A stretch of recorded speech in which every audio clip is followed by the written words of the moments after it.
talk about soccer for a second. Did you know that the largest sports governing body in the state of Florida is based in Polk County?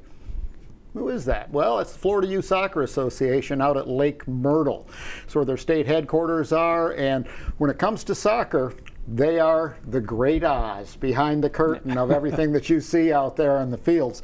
But we have a special guest with us because there's so much to soccer, and the sort of rocket launch of soccer into the national spotlight here in the United States versus the world has just been remarkable. And you know, pretty much anybody that wants to get involved in soccer, you can get involved. All you have to do is check it out with FYSA, Florida Youth Soccer Association. Anyway, that brings us, that's kind of a nice little segue to our first guest, Mike Strickler, who is the Director of Olympic Development for the Florida Youth Soccer Association. Well, that's fancy stuff. When I say Olympic Development, Florida Youth Soccer Association is part of U.S. Soccer, which is the official governing body underneath the United States Olympic Committee. So the Olympic Development Program, Mike, glad to have you aboard, is, I mean, this is a massive undertaking for soccer, but it's part of the growth, the development. I mean, 120,000 kids are registered to play youth soccer in the state of Florida. It's just absolutely amazing. But you sort of get the top echelon, if you will, that have potential to go on to the national or the world level. Is that correct? Yes, that is correct. I mean, we do work, but now it's a little different now because we have U.S. soccer, then we have U.S. youth soccer, and then we have our states. And the states basically work with U.S. youth soccer, and they evaluate our players, they look at our players, and then they put them on national teams. They'll go to a celebration here in a little bit.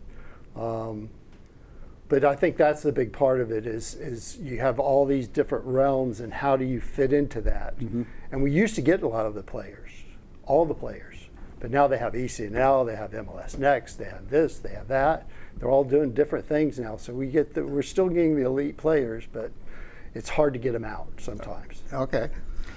But you guys have bragging rights, right? So about 1,000, about 100 males and 100 females from the Olympic program have gone on to other high level soccer. Yeah, for example, because I mean I put together a list probably 2 years ago about all the alumni that's come through our program over the years since I've been here.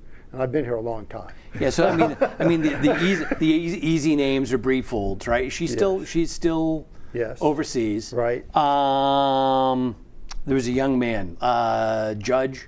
What's the last name? Is he still? He was a goalie? He ended up going over to Tampa and is playing there, and I haven't seen him recently. I know he was with the U.S. Soccer national team at that point. And he was the one that bypassed college even and went into Europe. So So how do you? I assume you are the guru of this. Are you choosing them, or do you have a committee that sort of grooms the ones that come up? Well, we do it kind of a three-part process. We have tryouts where any player in Florida can come and try out, and it's a 2-day session. We'll train 2 days on Saturday, 1 day on Sunday. We'll pick those players. And then we have the players from last year that were in the pool. They're in the pool the next year. So we have all those players in the pool, okay? So we'll run tryouts at different parts of the state. The first one we have is in Auburndale.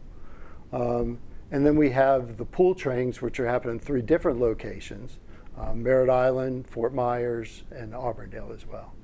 So that's how we kind of put that together. And then we have a committee, actually a staff of coaches. They basically look at the players and decide whether they're where they're going to go. But again, I go back to the calendar, where the calendar is such a mess. So we try to see them in pool training, but we also have events for them. And hopefully we get to see them once or twice with the events, or the pool training and the events. Because they're going all different places, and sometimes we get them, sometimes we don't. And that's a big part of it. Most of these kids are playing for clubs on top of it all, ECNL, and schools. I mean, they're all these different. We have all those different areas that we're working with, and trying to put them all together. And they'll schedule something on it, so you have to schedule something else with them. Maybe they can come for a session, and then. So it's a bigger issue than it used to be when I first started.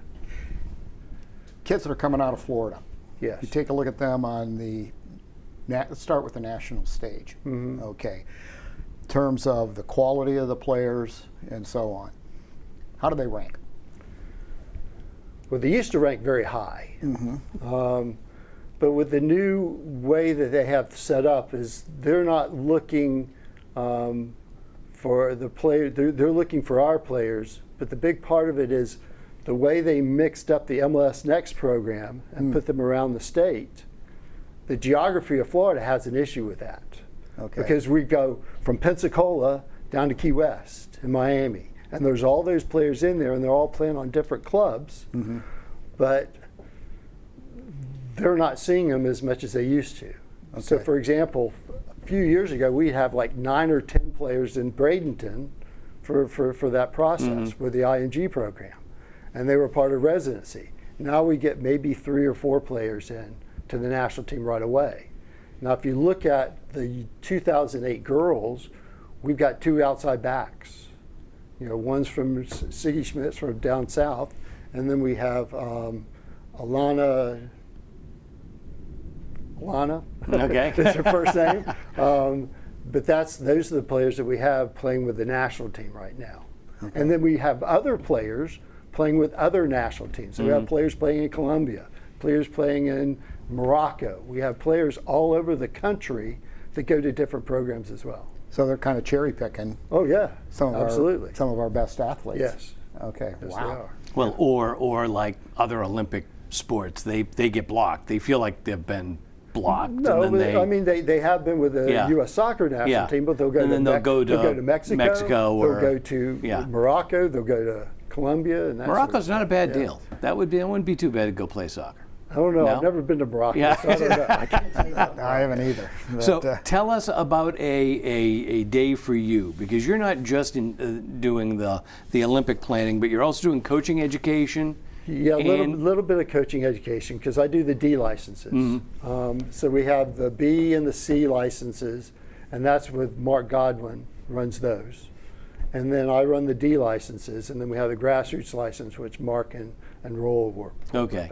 And the difference between each one is, I take it the level of... the B license, B and C license are the higher licenses. Okay. The D license is basically what a state coach would do. Okay. And then the grassroots licenses anybody can do. And are you still training officials as well? I know at one point you were... Well, we are. Yeah. I'm not personally doing that, Okay. but I know that they're doing something the first part of September at our complex as well, where they're doing new referees and doing some stuff with the old referees. And I'm actually staying for that. So yeah, it's a good event. Yeah, because I used to referee a long time ago. And it's a constant. I mean, you've got to refresh those referees all the time, all because the time. I mean, not only do the rules change, but referees leave. Correctly. And so you need the new bodies in constantly. Right.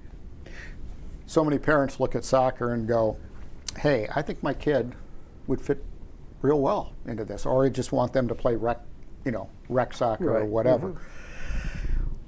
From a parent's perspective, what's the process? They take little Susie or little Johnny, and then they start in rec, and then what's that progression like?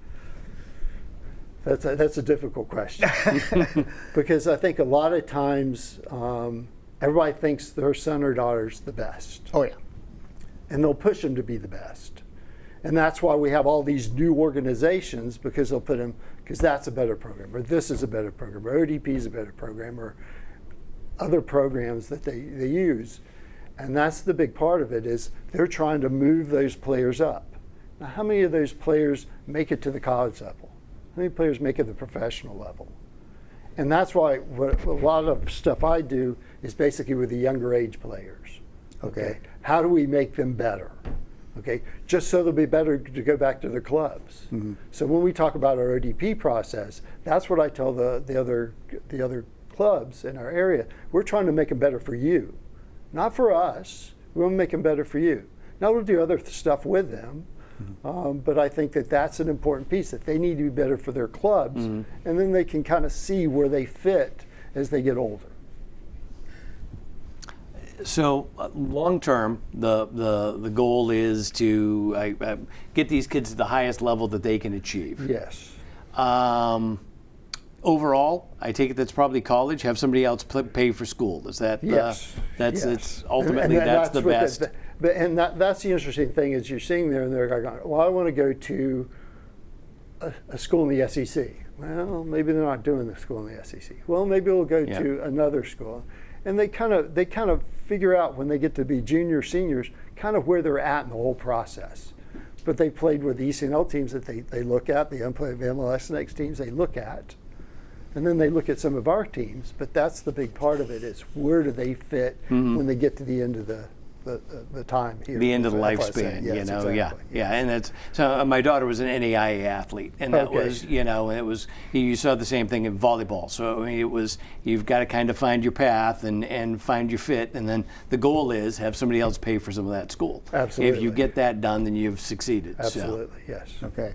Well, quite the pool of talent here in Florida with 27 million people. But, the youth in this state, the talent that's coming out of here, I mean, you see it from the very highest level, Olympic level to the national, you name it. It's got to be a blessing for you to have that many kids to choose from. Doesn't mean it's not hard. Yes. Makes it harder. No, it's very, very hard. But it is a tremendous responsibility, and wow, it's impressive. I could sit here for an hour and ask them different questions. We don't have time, but we do, Mike, we appreciate you coming out all the way from Auburndale. Auburndale, Florida. That's the headquarters of FYSA.